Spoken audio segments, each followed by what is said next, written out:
y que vengan con, así como les puse, con las pilas recargadas, porque ya es el último pedacito que vamos a avanzar.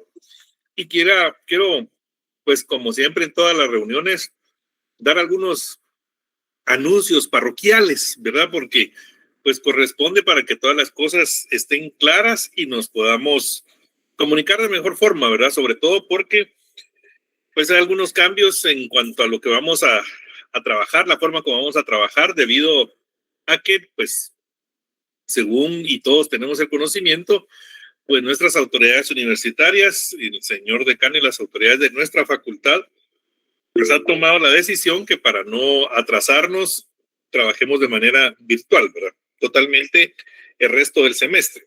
Esto quiere decir entonces que los exámenes que vamos a realizar de igual manera serán virtuales. El día de hoy me notificaron a mí una calendarización de exámenes. No sé si ustedes ya la tienen también, ¿verdad? Para que pues se vayan preparando, ¿verdad? Para los exámenes. Según lo que yo tengo, vamos a ver.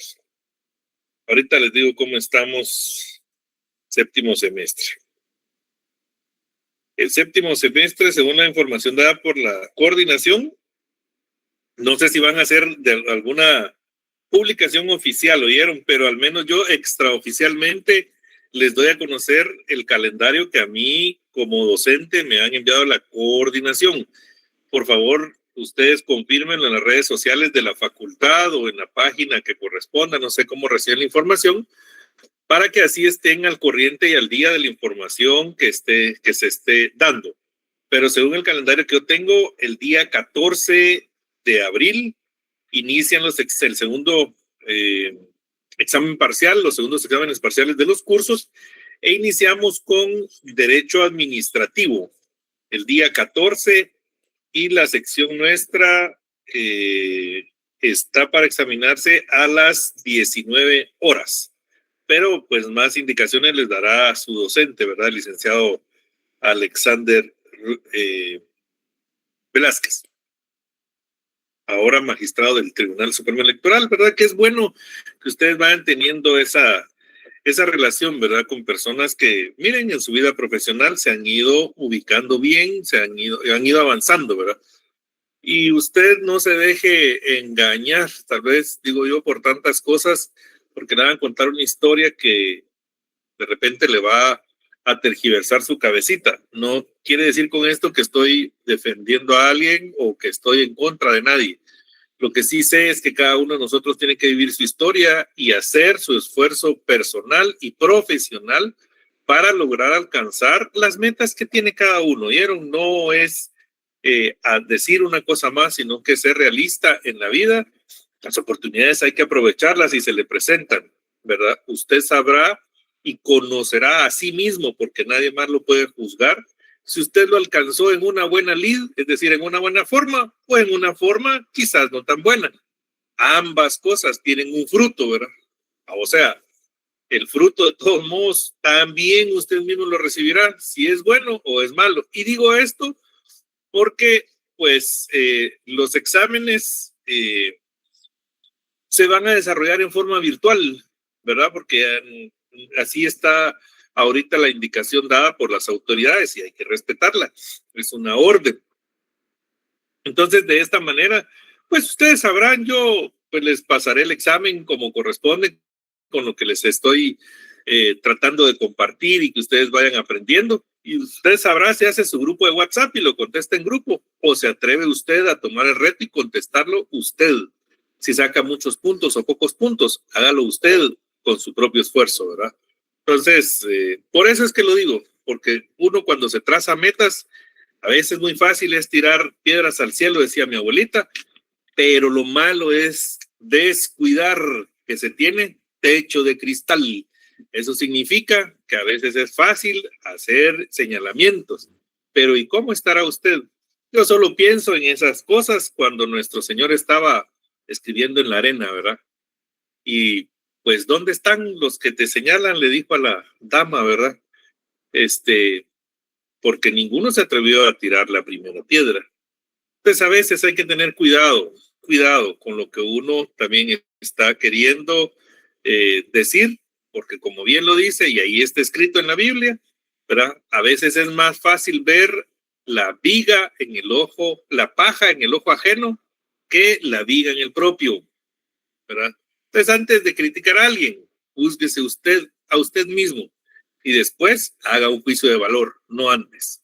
Bien, perdónenme, ¿verdad? Pero el anuncio parroquial tiene esos pequeños intermedios, ¿verdad? Bueno, Derecho Procesal Civil 1, estamos para el día 16, siempre a las 7 de la noche. Ya les daré yo las instrucciones más precisas en la siguiente sesión. Derecho Procesal Penal 2 para el día 20. Derecho Procesal del Trabajo 1 para el día 22. Y cerramos con Derecho Notarial el día 24. Así es como están programados los exámenes. Ya les digo, esto fue lo que el señor coordinador nos hizo llegar, tal vez como adelanto de la información. Si hay un calendario oficial de las autoridades de la facultad, entonces, pues ya se hará saber en las vías oficiales. Yo solo se los estoy adelantando a ustedes para que ustedes, pues, tomen las prevenciones necesarias, es decir, estudien, ¿verdad? Y no lo hagan un día antes. Y como les digo, de veras, esto es de plano virtual, ¿verdad? Virtual. Pero que esa virtualidad no le demerite a usted lo que usted puede hacer. Así es que solo les doy este anuncio parroquial a manera de información. No es el calendario oficial, insisto. El calendario oficial se publicará en las distintas plataformas electrónicas de la facultad para que ustedes estén adecuadamente informados. Pero por el momento, al menos como adelanto, ese es para que ustedes consideren sus estudios, los resultados del primer examen parcial y ver cómo van. Y a ese respecto del primer examen parcial, hay unos 2 compañeros, 3, que me mandaron su solicitud de examen extemporáneo, ¿verdad? Lo hicieron en el tiempo que el reglamento establece. Aún esperé varios días, ¿verdad? Ustedes, para ver si se aparecían algunos más, pero lamentablemente no fue así, ¿verdad? No se dio las solicitudes, así es que perdonen, pero para esta fecha y en vísperas del segundo examen parcial, su derecho de petición de un examen extemporáneo ya precluyó, ¿verdad? Entonces la solicitud está prescrita, ¿verdad? Ya no hay oportunidad, lo siento mucho. Con quienes tenemos pendientes el examen primer parcial, ¿verdad? Dadas las circunstancias de las cosas, los voy a convocar a una reunión, ¿oyeron? Siempre en la vía virtual a los 3 solicitantes. Les pido por favor que estén atentos. Ya me escribieron el correo, Jainer y una dama, y no me recuerdo si el otro creo que también es un caballero. Por la vía del correo les mandaré la hora y fecha de la reunión virtual para efecto de solventar el examen parcial, el primero, ¿verdad? Ahora el segundo, conforme a la programación que ya les he, con gusto, Jainer, para servirle, con la información que ya les he dado, pues entonces ya saben ustedes que es, pues más o menos, según la programación, al menos que nos envió el señor coordinador, programado, por eso no digo calendarizado, sino programado, para el día 16, cuando ya se haga oficial, entonces ya estará calendarizado. Bien, hoy pues estoy en una ubicación distinta, no tengo desde esta computadora para compartirle la presentación, ¿verdad? Perdonen, pido una disculpa por eso, ¿verdad? Ya no me da tiempo, ya no me dio tiempo, ¿verdad? Para bajarla y poderla proyectar y todo como lo trabajamos siempre, pero siempre se las voy a hacer llegar para que ustedes la tengan. Ya saben que esto solo es un mero material de apoyo que nos ayuda para estudiar. El último tema que estuvimos trabajando es acerca de la demanda. Estábamos nosotros en ese tema. Quedé pendiente de enviarles unos laboratorios, ¿verdad? Para práctica. Disculpen ustedes, tuve ahí un compromiso personal y por eso ya no se los envié. De todos modos, también los hubiera atormentado durante la Semana Santa y ¿para qué hacerlo así, verdad? Había que descansar y recuperarse también. Entonces, eso quiere decir, en estos días sí se los voy a mandar porque necesitamos hacerlos, ¿verdad? Para poder avanzar y tener proyectado más o menos cómo va a venir nuestro segundo examen parcial. ¿Ok? Bien, entonces ahí vamos a ir haciendo las cosas. Bueno, la demanda. En la demanda, lo que tenemos que nosotros tener claro es que debemos de reunir los requisitos previos, es decir, debemos de reunir lo que se nos pide de entrada para poder hacer las cosas. Nosotros no podemos entonces pretender accionar ante un órgano jurisdiccional si no tenemos la forma como se debe hacer. ¿Esto qué quiere decir? Si ustedes van conmigo, por favor, a su artículo 61 del Código Procesal Civil y Mercantil, nos establece una serie de requisitos a través de los cuales nosotros vamos a poder hacer una demanda.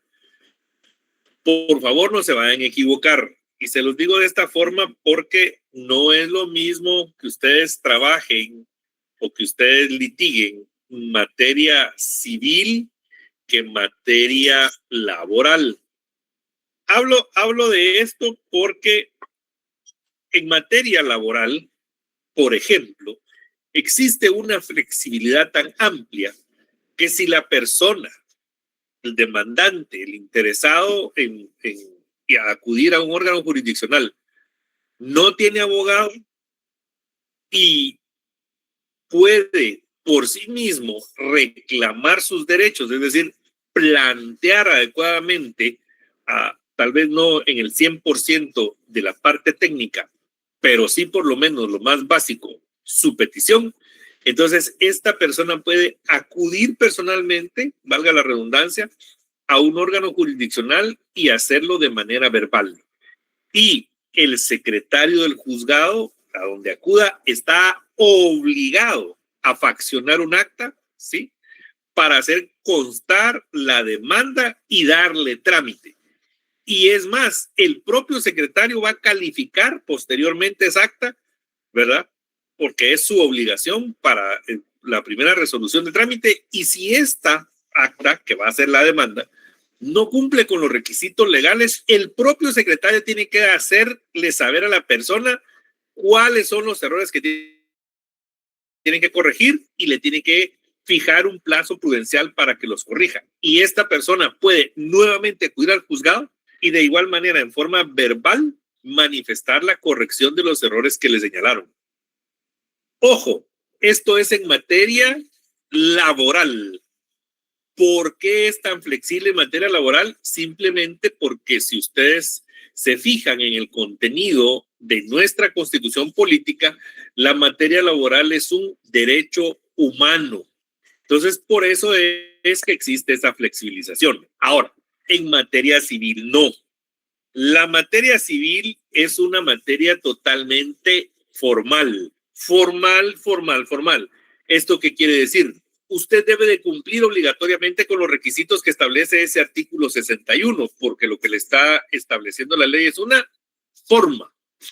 Por lo tanto, no puede dejar de cumplirlos. Ahora bien, alguien me dirá, pero mire, licenciado, es que aquí no están en orden. Es que el orden no empieza ahí.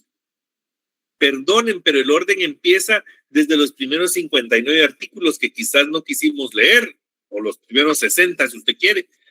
¿Por qué? Porque para saber que tenemos que acudir, lo primero que tenemos que entender es que existe una competencia determinada según lo que nosotros querramos plantear. Entonces recuerden, si usted la competencia por cuestión de valor está especificada de los artículos 7 al 11 y el 17. ¿Qué se contienen esos artículos? Por ejemplo, la determinación del valor, la duda de competencia por valor, los asuntos de valor indeterminado y la acumulación objetiva de demandas. Todos estos son temas relativos al valor. En los artículos, por ejemplo, del 12 al 15 está la competencia por razón del domicilio. es decir, la competencia por acciones personales, lo relativo a alimentos, la inexistencia de domicilio fijo, un domicilio constituido y la acumulación subjetiva. ¿Qué vamos a hacer? Digamos, lo primero que tenemos que analizar nosotros entonces es la competencia. ¿Por qué? Porque, por ejemplo, también tenemos la competencia en forma amplia, es decir, específica, tal vez a cada una de los temas que ya van a ser más profundos en cuanto a su reclamación. Por ejemplo, en el artículo 16 tenemos lo relativo a la reparación de daños. En el artículo 18 lo relativo a bienes inmuebles, su ubicación. En el artículo 19, ya sea la ubicación del establecimiento industrial o del establecimiento comercial. En el artículo 20, las acciones de naturaleza varia. En el artículo 21, los procesos sucesorios. En el artículo 22, los procesos de ejecución colectiva. En el artículo 23, las cuestiones que se dan por accesoriedad. Y en el artículo 24, los temas relacionados a jurisdicción voluntaria. Es decir, cuando nos plantean un asunto, lo primero que nosotros tenemos que verificar es quién es o de qué se trata, para verificar también de qué es competente. ¿Sí, Claudia? Muy buenas tardes, licenciado. Perdone. Hola, Claudia. Perdone que lo interrumpa en medio de su clase. Fíjese que, quería preguntarle si esto que nos está diciendo acerca de las competencias viene dentro de la presentación, es que no me está dando tiempo a copiarlo todo. Sí, Claudia, pero fíjese que sí, todo viene dentro de la presentación. No se preocupen, no se preocupen. Todo está ahí detallado, ¿verdad? Con mucho gusto. Perfecto. Y última pregunta, es que sí, Claudia. Me quedé con duda. Usted debe entender que existe una competencia, ¿verdad? Pero luego me perdí. Competencia para...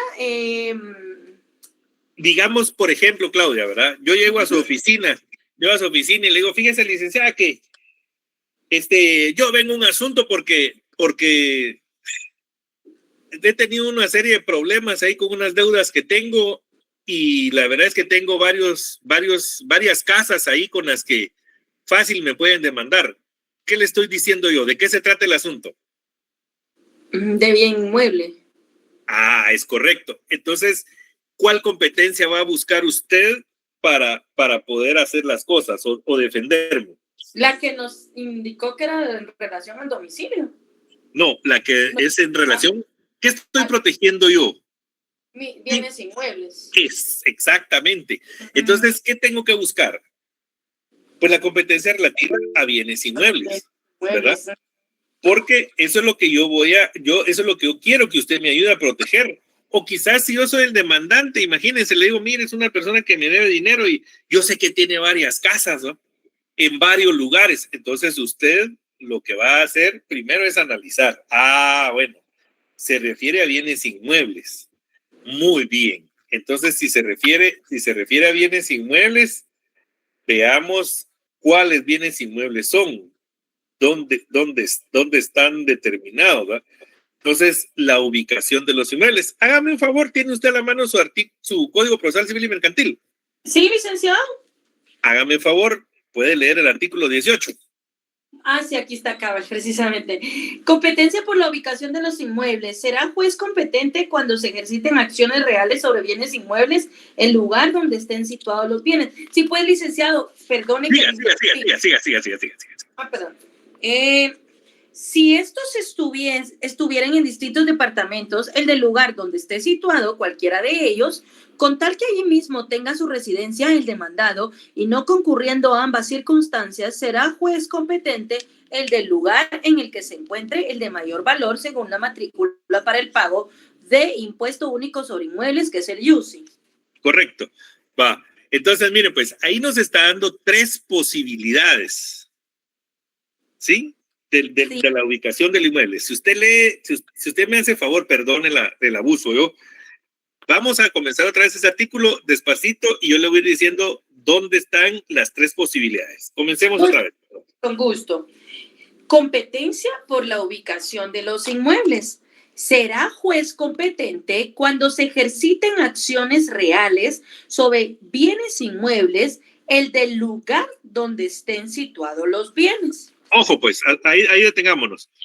Dice, Dos cosas importantes aquí. Una, las acciones son de derechos reales. El derecho real sobre el bien inmueble que se puede dar es la garantía.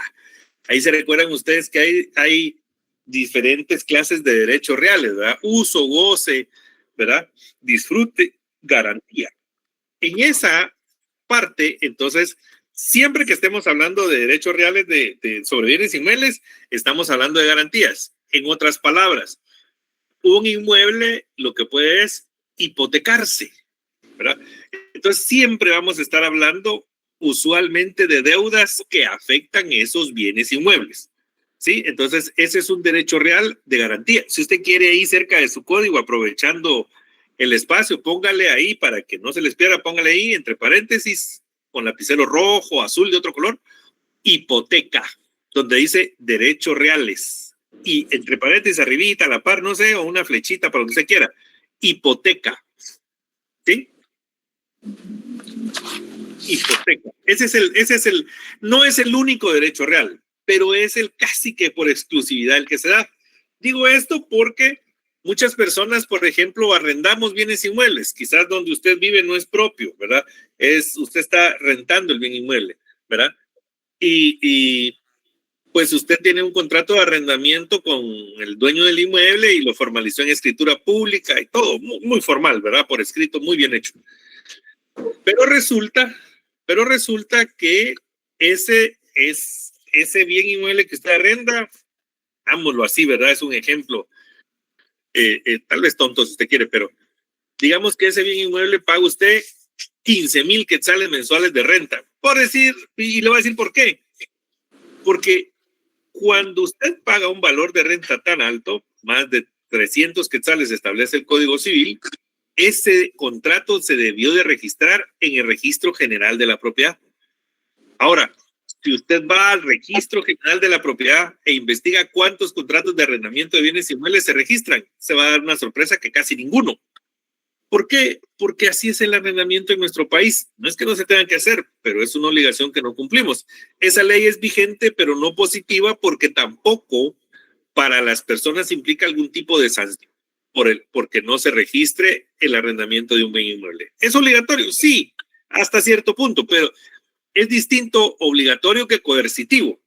Y le voy a decir por qué. Obligatorio es algo que usted sabe que tienen que hacer, pero si lo deja de hacer, no tiene ninguna consecuencia. Coercitivo es algo que usted tiene la obligación de hacerlo, y si no lo hace, entonces sí tiene una consecuencia. Por ejemplo, si usted anda manejando con su licencia vencida, la licencia de vehículo o de motocicleta, usted tiene la obligación de ir a renovar esa licencia. Dice, pero yo tengo el expertise. Sí, tiene la expertise, pero ya no está vigente. Entonces es coercitivo, le cobran una multa, ¿verdad? Bueno, entonces ahí hablamos, sí, en resumen, tanto de derechos reales. Entonces, donde estén ubicados, cuando el código establece de forma general, es porque va a considerar que hay más de un inmueble involucrado en ese tema, ¿verdad? Entonces, si hay más de un inmueble, cuidado ahí con la puntuación, dice, donde estén ubicados, coma, ahí le pone una condicionante. Cuando le está hablando en plural, le pone una condicionante, ¿verdad? Sigamos, Claudia, por favor. Muy bien, licenciado. Si estos estuvieran en distintos departamentos, el del lugar donde esté situado cualquiera de ellos, con residencia el demandado. Y hasta no... ahí, permítame un momentito. Ahí está diciéndole usted que los bienes inmuebles son varios, es más de uno, que no están en el mismo lugar, pero que el demandado a la persona que usted va a demandar, para que usted lo pueda demandar en cualquiera de esos bienes inmuebles, solo va a poder hacer en uno, en el que él resida. Esa es la condición, que sea su domicilio, donde esté viviendo, pues, para que usted me entienda, ¿verdad? Entonces, esa es la condición que le está dando. Entonces, ahí ya llevamos dos. Te está diciendo, los bienes inmuebles, sí, en general, ¿sí? Se puede. Ahora, si son varios bienes inmuebles, que eso es lo que no explica el código, si son varios bienes inmuebles y están ubicados en distinto lado, tienen que buscar en dónde reside el demandado, donde sea el domicilio del demandado. Perdone, Claudia, si podemos continuar, por favor. Muy bien. Y no concurriendo ambas circunstancias, será juez competente el del lugar en que se encuentre el de mayor valor según la matrícula para el pago del impuesto único sobre inmuebles. Gracias, Claudia, muy, muy fina. Esperemos ahí. Fíjense pues, esto quiere decir que aún así el código le da la salvedad que usted puede demandar. O sea, no es que sea infranqueable, pero puede usted y tiene usted que cumplir con las excepciones en la forma como el código lo hace.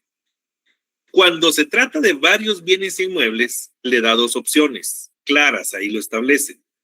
O vive el demandado en él, ¿verdad? Esa es la primera. O en todo caso, si el demandado no vive en ninguno de estos, pues entonces donde esté ubicado el de mayor valor. Y ahí tiene que usted hacer relación. Se recuerda cuando hablamos acerca de la competencia por valor, entonces vamos a ver lo que se denomina cuantía, aunque solo tenemos dos separaciones.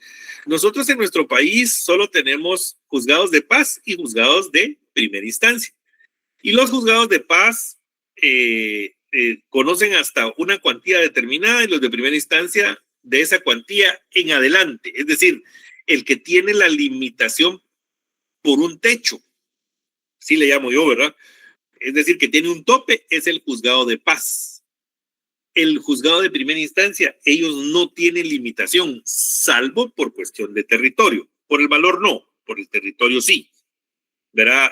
Ahí se recuerda que la competencia, dijimos, no solo es el límite de la jurisdicción y que ya no se puede administrar justicia más allá de eso. No, tiene que conjugarse, por favor, la materia, el territorio y la cuantía o valor, ¿verdad? Para poder hacerlo. Entonces, materia civil, estamos bien. Territorio, ya vimos cómo se van a ubicar cuando se trata de bienes inmuebles. Es decir, un distinto territorio. Pero vamos al último factor, el valor. Entonces, si la persona tuviera bienes inmuebles en Escuintla, en El Progreso, en Cobán, en Izabal y en Guatemala, ¿sí? Son 6 departamentos distintos y en ninguno de ellos reside. Lo que tiene que hacer usted, según lo que le establece ahí el código, es buscar en la matrícula fiscal el que tenga el mayor valor para el pago del UCI. Y no se deje llevar, por favor, a decir, no, en la capital de seguro. Ay, Dios. Si usted supiera, en la capital a veces hay casas, pero ¿para qué le cuento ahí? Porque no voy a decir que uno de ustedes vive en una de esas y va a decir alguna zona, pero hay algunas zonas en particular donde las casas son muy grandes y están valuadas en, según la matrícula fiscal, 20,000 quetzales, 30,000 quetzales, 10,000 quetzales. Conocí una en particular que estaba valuada en 1,000 quetzales y el negocio se estaba haciendo por $1,200,000 y estaba evaluada en la matrícula fiscal por 1,000 quetzales. Imagínense eso. Así es que no se deje llevar porque el que está ubicado en Guatemala, no. Hay que investigar la matrícula fiscal. Perdone, Claudia, le interrumpí. No tenga pena, licenciado. Ahí terminé. ¿Ahora cuál leo? Ahí estamos. Digamos, eso es para buscar. Lo primero que tenemos que hacer es ver el asunto de que se trate y ubicar la competencia del juzgado al cual yo voy a acudir. Porque ubicar la competencia del juzgado al cual yo voy a acudir me lo va a dar en dos sentidos. Si se va a tratar de un juzgado de paz o si se va a tratar de un juzgado de primera instancia. Porque el segundo elemento que yo tengo que verificar antes de hacer una demanda es el valor por el cual yo voy a demandar. Ya vimos el asunto, bien inmueble. Ahora, ¿por cuánto voy a demandar? Porque si yo le digo a Claudia, fíjese Claudia, fíjese licenciada Cifuentes, que lo que sucede es que esta persona me debe 38,425 quetzales con 12 centavos. ¿Qué le estoy diciendo ahí? ¿Qué dato le estoy dando? El valor. Correcto, pero ¿para qué? Para iniciar la demanda. Correcto, Luis, pero Por ¿para una qué? deuda. Por una deuda, no. No, sí, ya sabemos que es deuda. Clic para ver qué juzgado, si lo reconoce el juzgado de paz o el juzgado de primera instancia. Es lo que Correcto. Ahí está, Brenda. Correcto. Si es el juzgado de paz o es el juzgado de primera instancia. Y según ustedes, abogadas y abogados con fundamento legal, ¿qué juzgado es? Con el valor que les di. Primera instancia. ¿Melvin? Primera instancia. No, está equivocado.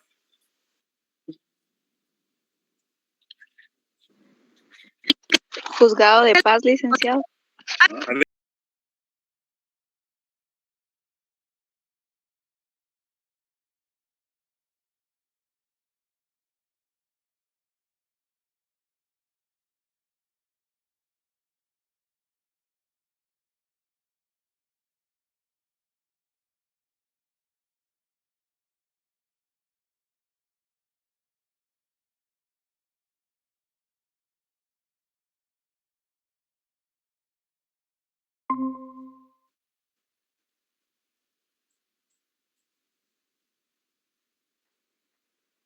¿Alguien más? Miren, cuando nosotros estamos hablando de valor, cuando yo le dije a Claudia, ya ni me acuerdo la cantidad, 38,000 y algo, ¿verdad? Cuando nosotros estamos hablando del valor, nosotros tenemos que entender que si, por ejemplo, nos vamos al artículo 7 que usted dice, léame el artículo 7, Claudia. Por favor, perdón.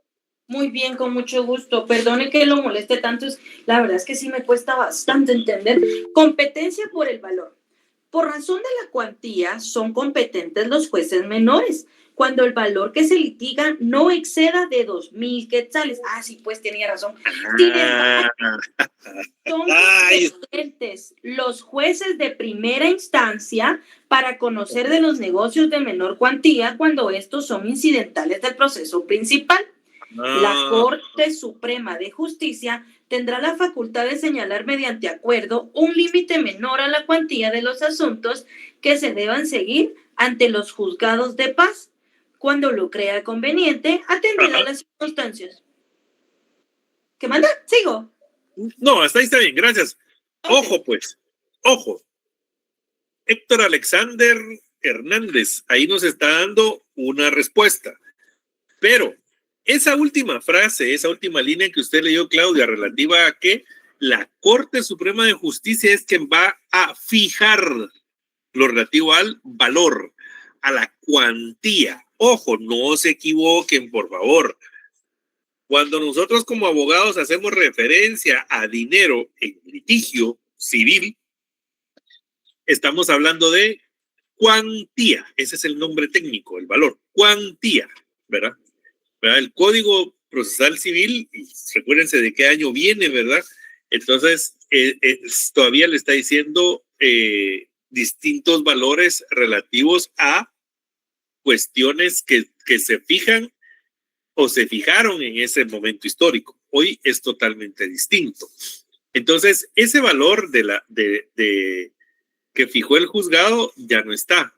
Héctor nos da aquí el acuerdo 49-2024 de la Corte Suprema de Justicia. Héctor, ¿usted tiene ese acuerdo a la mano o cercano?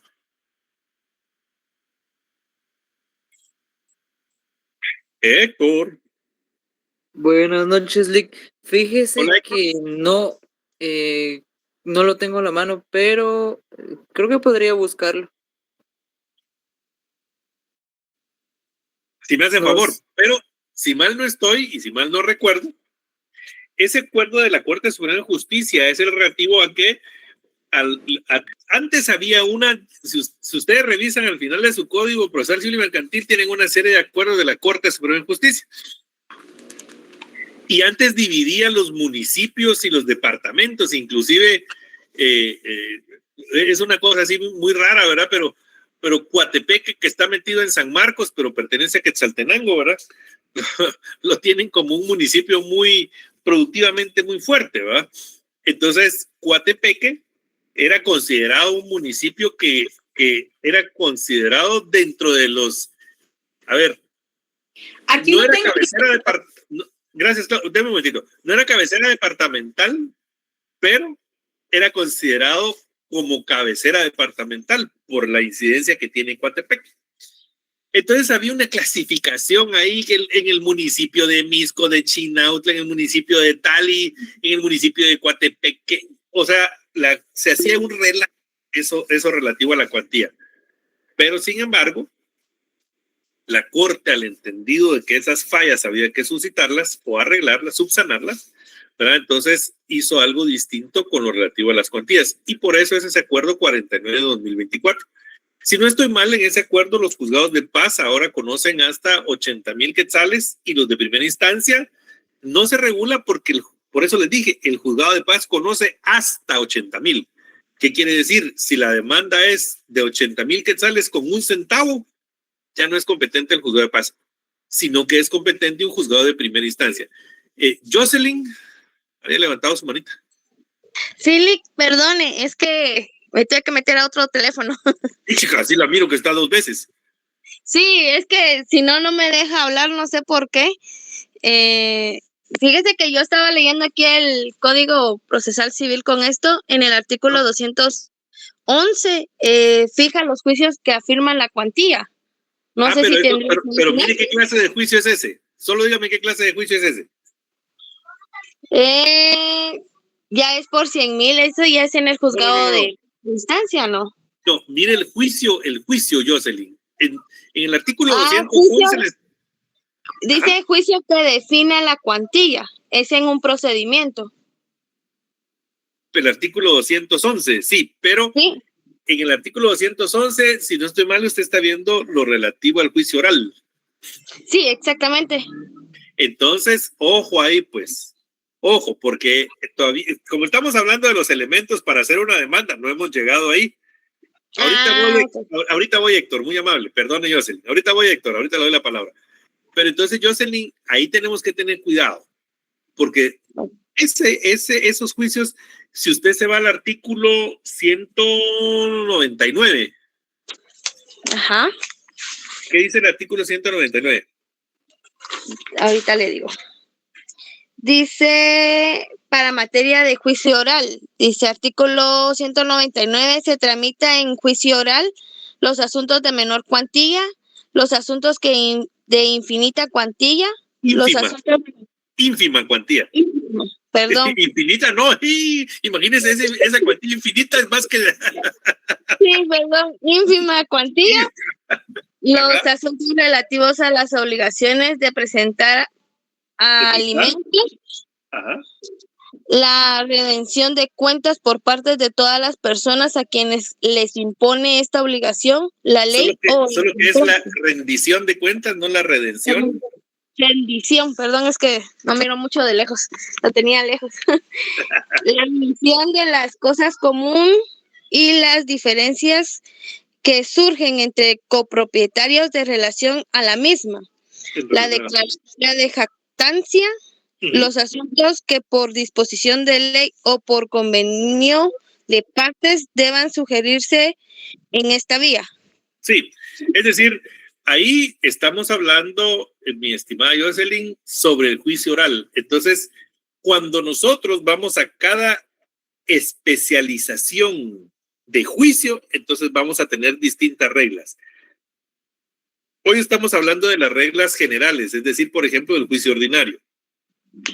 Pero cuando ya nosotros vayamos especificando cada uno de los juicios, entonces nos vamos a ir dando cuenta que no solo es de ver la competencia por cuestión de territorio, de materia, digamos en términos generales, de materia, territorio y cuantía, sino que tenemos que volver a la materia, porque si bien es cierto es materia civil, sí, pero fíjese que esa es materia de juicio oral, sí, pero fíjese que esa es materia especial de obligación de prestar alimentos. Entonces ya se volvió que es un juicio civil, pero como es relativo a alimentos, entonces se vuelve de familia. Entonces ya no me regula tan solo el Código Procesal Civil y Mercantil, sino que también la ley de tribunales de familia. Ya tengo que hacer una combinación. sea, la competencia no es una cuestión tan sencilla de decir, es civil, primera instancia. Primera instancia, ¿por qué? Primera instancia, ¿de qué? Entonces, y estuvo muy bien su intervención, Jocelyn, porque nos demuestra entonces que la competencia es bien delicada. Porque no es solo decir qué juzgado es y es de primera instancia, no. Es de que veamos también lo relativo a la materia y lo relativo a la cuantía. Y después regresemos a la materia en cuanto a su especialización. Si es un juicio ordinario, no tiene una vía específica. Pero si es un juicio sumario, o si es un juicio oral o un juicio sumario, entonces tenemos que ir al juicio y a la cuantía otra vez para verificar adecuadamente de qué estamos hablando. Porque hay esa combinación. Recuérdense ustedes que si bien es cierto el Código Procesal Civil y Mercantil en ese artículo 7 que Claudia nos hizo favor de leer, le da la facultad a la Corte Suprema de Justicia de regular lo relativo a las cuantías, no puede ser superior ni contrario al Código Procesal Civil y Mercantil un acuerdo de la Corte Suprema de Justicia. Porque en la jerarquía normativa, ¿sí?, el Código Civil es una norma ordinaria que va o está bajo el proceso legislativo. En cambio, los acuerdos de la Corte Suprema de Justicia son una facultad que le da la propia ley a la Corte para mejorar las cosas, pero no puede ser contraria al código. Es decir, los acuerdos de la Corte Suprema de Justicia no pueden modificar en forma directa o reformar, pues, el Código Procesal Civil y Mercantil, salvo el artículo 7, porque ese artículo 7 es el que le da la flexibilidad para que ella pueda disponer de las cuantías. ¿Ya? Es una cosa, un juego un poco complicado, ¿vieron? Poquito a poco lo vamos a ir entendiendo a manera que vayamos entendiendo la competencia. Gracias, Jocelyn, por su participación. Héctor, Gracias, Lick. a usted, Héctor, encontró el acuerdo. ¿Qué dice? Sí, dice el artículo 1 que los juzgados de paz en los municipios de la República con competencia específica en el ramo civil, así como aquellos con competencia no definida y que les corresponda conocer de esa materia, con excepción de aquellos con competencia exclusiva en materia penal y en materia de familia, conocerán de los asuntos que les corresponda por razón de la cuantía cuando ésta no exceda de 80,000 quetzales.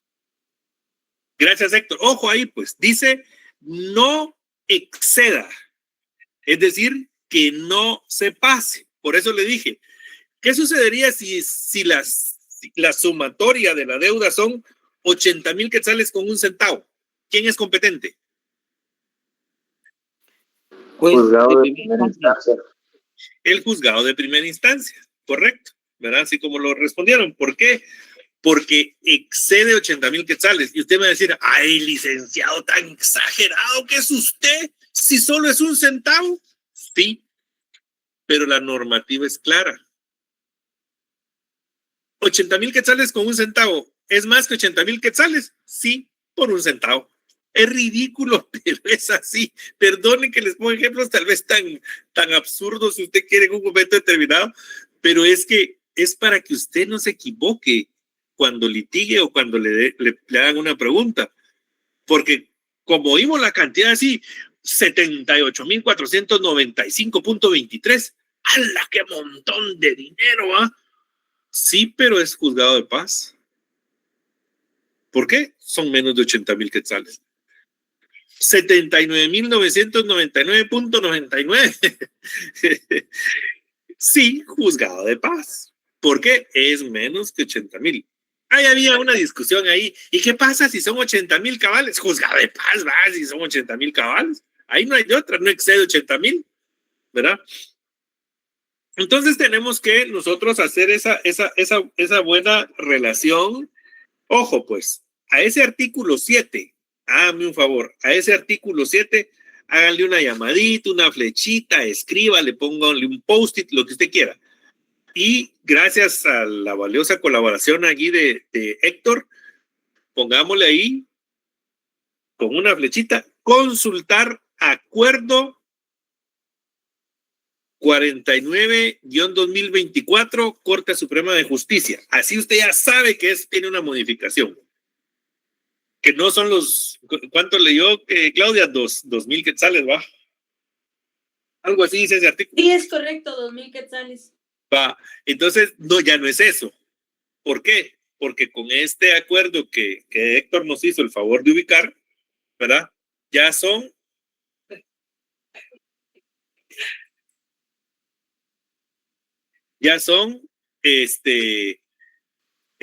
distintos los valores, ¿verdad? Ya son distintos los valores, sino que son 80,000 quetzales, ¿verdad? Ya no son 2,000. Ya no son 2,000 quetzales, ¿verdad? Entonces, para eso es que necesitamos ese acuerdo, ¿verdad? Para establecer adecuadamente la cuantía. Yo le había dicho a Claudia en el ejemplo 38,200 y algo de quetzales con 25 centavos. Entonces, con ese acuerdo, aunque la garantía sea un bien inmueble que vale 1,000,000 de quetzales, ¿sí? La deuda es lo que yo tengo que evaluar, no el inmueble cuánto vale, ¿vieron? La deuda es lo que yo tengo que evaluar.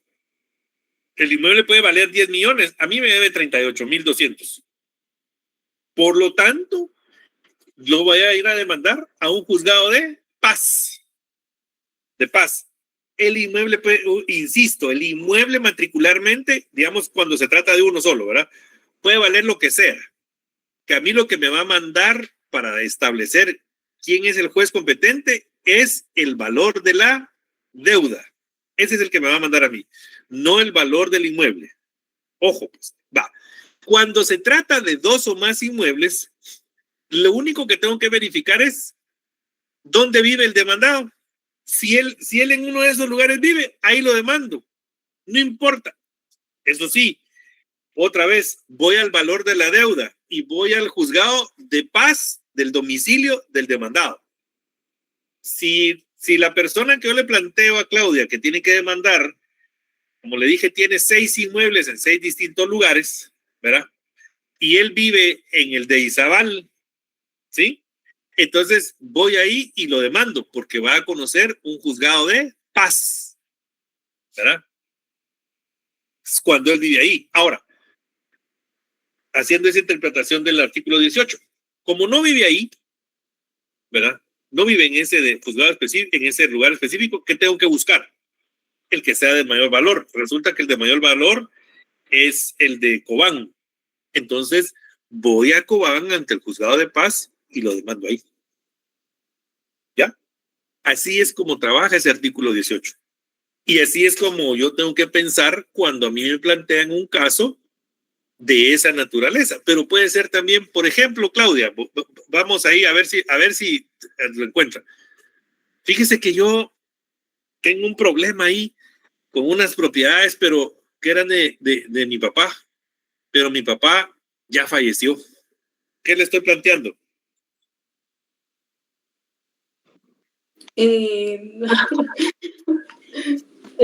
No sé.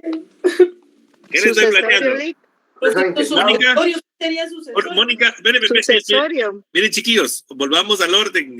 Les agradezco su entusiasmo, pero siempre levantemos la manita porque me hablan todos a la vez.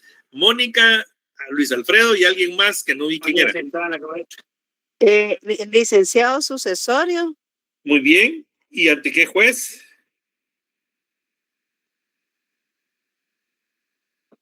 ¡Yujú, Mónica! Juzgado de paz, licenciado. Pedro. Gracias, Mónica, perdón. ¿Sí, Pedro? En este caso, por ser un proceso sucesorio, sería en el juzgado de primera instancia el último domicilio del causante. ¿Fundamento legal? El fundamento legal sería el artículo 21 del Código Procesal Civil y Mercantil. Muy bien, a ver si estamos de acuerdo. Gracias, Pedro, muy fino. A ver si estamos de acuerdo con los demás. Jocelyn. Lic, es en el artículo 21. Y sí es en el juzgado de primera instancia. Ok. del último domicilio del causante. Luis Alfredo. Sí es el artículo 21, competencia de procesos sucesorios. Jorge Eduardo. Sí, licenciado, es correcto. Pues de primera instancia, de último domicilio sucesorio. Pero mire, yo le estaba preguntando si el cliente, si el demandado tiene seis registros de domicilio, ¿cómo voy a saber si está en varios? O no en ese caso tendría que ir yo a los 6, a notificar a los 6, o solo el de varios. No, solo a uno, pero mire, pues, por eso es que uno como abogado, perdonen, ¿verdad? Pero uno como abogado, como decía mi maestra en la primaria, usted no va a recibir la papa pelada, decía ella, ¿verdad? ¿Por qué? Porque las personas de veras, mis queridos amigos y amigas, va a llegar así como yo se les estoy planteando a ustedes aquí, ¿verdad? No, es que el licenciado no habla, nos exige un lenguaje técnico, pero él no lo hace cuando nos plantea los casos. Si las personas no van a llegar a decirle a usted, fíjese que pues radiqué un proceso sucesorio o necesito radicarlo, una parte testada, una parte intestada, y pues el último domicilio del causante fue en tal parte. No le van a decir nada. Van a decir, fíjese, así como se lo dije a Claudia, mi papá, son unas propiedades de mi papá, pero mi papá ya falleció. Pues ya, ¿cuándo falleció? ¿Dónde falleció? ¿Verdad? ¿Dónde están los inmuebles? Así es. O sea, le toca investigar a uno. Entonces, Jorge Eduardo, cuando recibe un proceso, uno de los temas es investigar a quien va a demandar.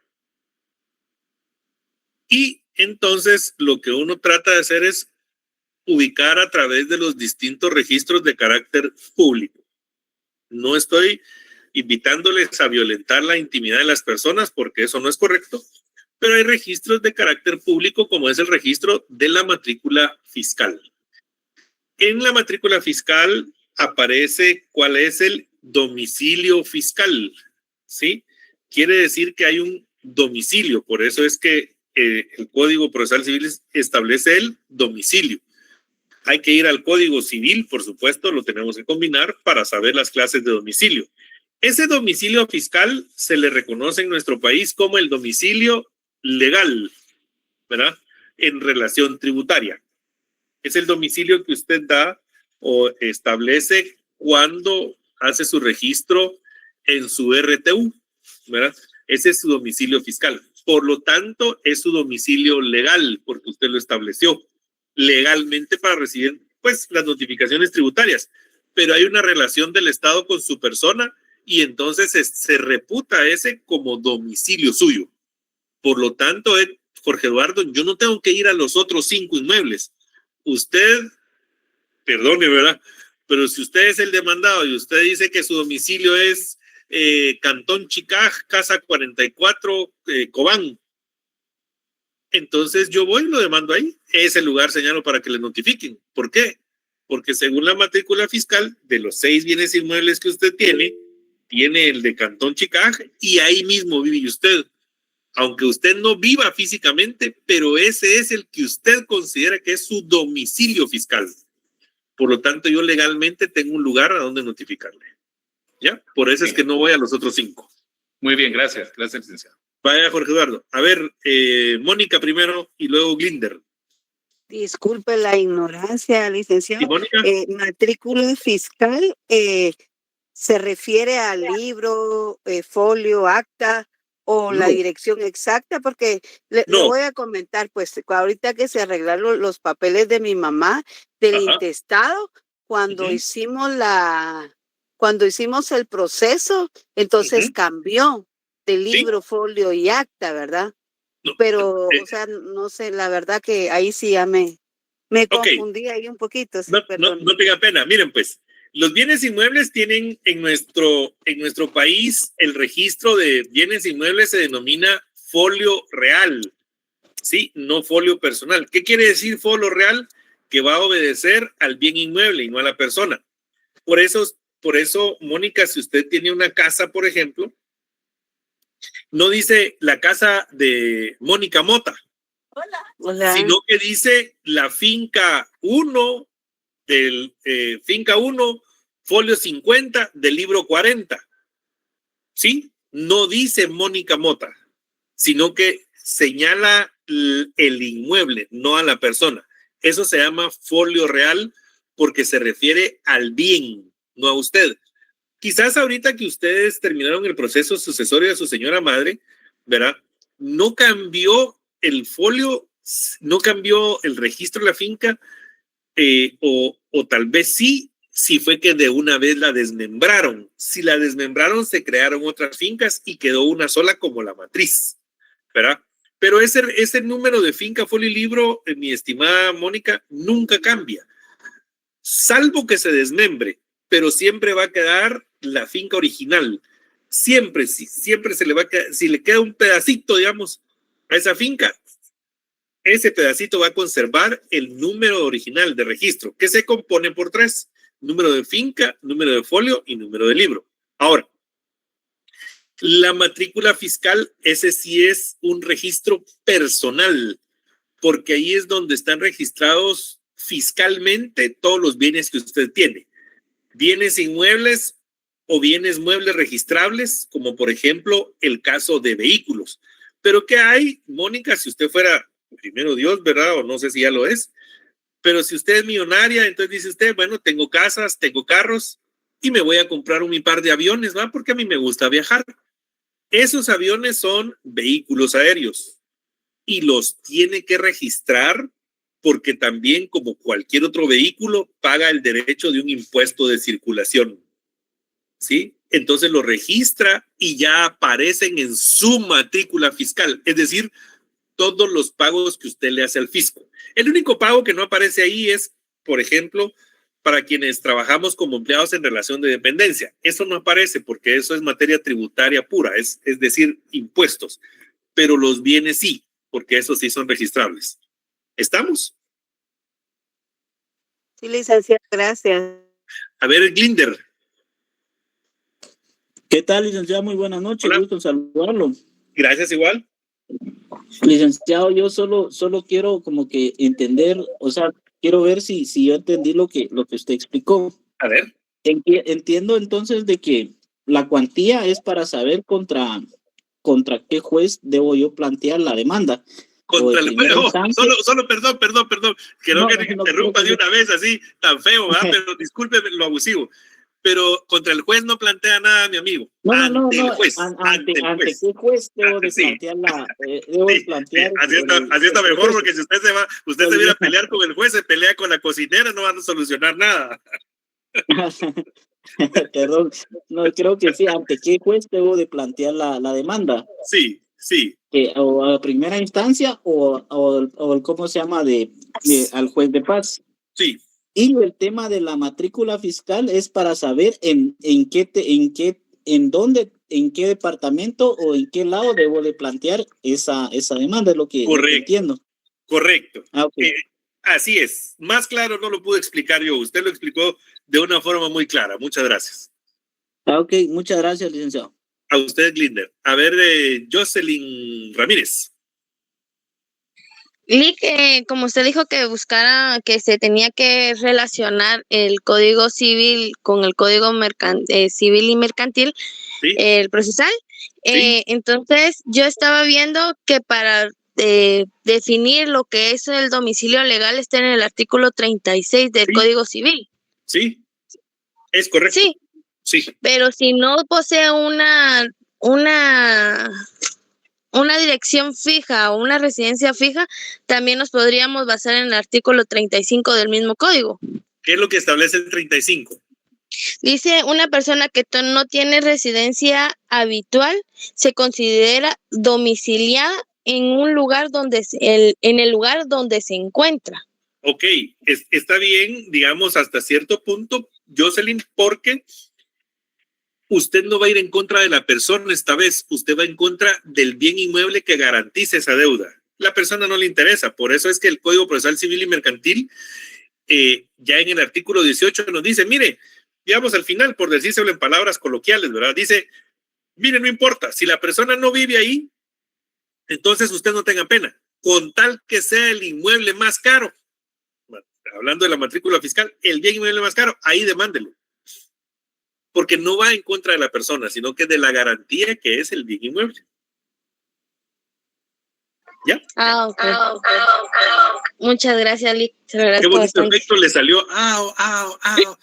Pucha, que ahí va a ser yo. Está en la computadora. Es que yo grabo en la computadora la clase y en el teléfono me deja hablar, entonces por eso. Pucha, qué chilero se veo. Dije, ¿dónde estamos? Ya estamos. Yo pensé que ya estamos en la fiesta del viernes, pero no, hombre, ustedes tienen que estudiar. Mala onda que no quieren ir a parrandear. Bueno, pues sí. Qué alegre. Bien. Melvin, por favor. Una pregunta. Sí, Melvin. Cuando uno va, ¿cómo se llama? Finanzas, a ver lo de las matrículas fiscales. Sí. Ahí dan el nombre y dan las propiedades, número de finca, folio y libro. Sí. Ahora, cuando usted habló sobre los derechos reales, mi pregunta es, cuando hay una promesa de venta, ¿afecta o no afecta el inmueble que supuestamente va a demandar? Fíjese, Melvin, que eso es algo muy especial. Las promesas de compraventa, pues ya hasta inclusive el registro de la propiedad cuesta un poquito que las inscriba.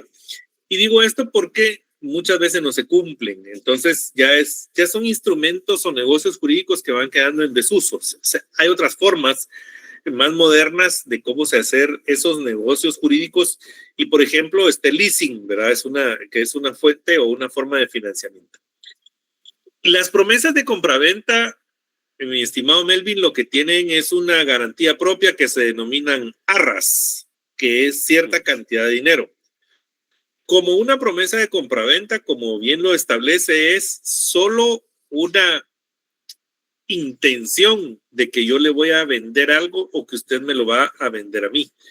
Y si usted y yo, o usted o yo, no cumplimos con lo que prometimos, es decir, yo le voy a vender, usted me va a vender a mí su casa, y entonces yo le digo, Melvin, yo le voy a dar el enganche, y usted me dice, mire, el enganche por mi casa pues, son $50,000, ¿verdad? Entonces vengo yo y le digo, sí, Melvin, yo se los doy ahorita al 30 de abril, ¿verdad? Y entonces viene usted y ya al 30 de abril no recibe nada. No cumplí yo con la promesa, porque usted me dijo, el 30 de abril me da los 50,000, yo le doy la casa y el 30 de junio me la termina de pagar. Esa es una promesa de compraventa. Pero como yo no cumplí, usted tiene el derecho a demandarme por cierta cantidad que se denominan arras, que nosotros vamos a fijar en la misma escritura de compraventa, pero de promesa de compraventa. Pero la promesa de compraventa no tiene un efecto o carácter hipotecario. ¿Qué quiere decir? No afecta al bien inmueble, solo es una situación entre personas. Entonces, no, yo puedo pedir una anotación preventiva de demanda, o usted puede pedirla, ¿verdad? Para en contra mía, pero digamos no afecta, no es un efecto hipotecario, Melvin, ¿verdad? O sea, no tiene esas facultades ese instrumento, ¿verdad? Porque no se trata de un préstamo. Se trata de algo, un compromiso. Es algo así como cuando uno tiene, perdón, ¿verdad? Aquí algún corazón todavía nuevo, pero como cuando uno tiene su primera novia, ¿va? Le promete el cielo y la tierra y no le cumple nada, ¿va? Así es la cosa, ¿va? Porque a todos nos ha pasado. También nosotros los hombres también hemos sufrido de lo mismo, por parte de las damitas, también nos prometen y tantas cosas tan bonitas y después no cumplen, ¿verdad? Entonces, eso es así. Una promesa, es algo que va a quedar, digamos, pendiente de cumplimiento. Entonces, de igual manera pasa con una promesa de compraventa. Es algo que no sabemos si vamos a poder cumplir o no, ¿verdad? Y por eso es que se fija, Melvin, esa forma de cumplimiento, digamos, que tiene pues un efecto, sí, pero no de nivel hipotecario, ¿verdad? No de nivel hipotecario, ¿verdad? Gracias, Lick. Vaya, Melvin. Bueno, chiquillos, el tiempo casi ya se nos fue, son casi las 7 de la noche, menos un minutito, ¿verdad? Y les agradezco siempre el favor de su presencia, los veo el día viernes, por favor, confirmen ustedes en las páginas oficiales de la facultad la información que yo ya les di, al menos como información nada más. Por eso les dije, está programado y no calendarizado, pero por favor confírmenlo ustedes en los días subsiguientes. De ser así, de todos modos, recuérdense que nuestra evaluación es hasta los puntos que veamos, que yo les indique, y eso va a ser motivo de evaluación, ¿verdad? Nunca hemos evaluado o nunca yo he evaluado de cosas que no he enseñado, ¿verdad? Porque eso tampoco es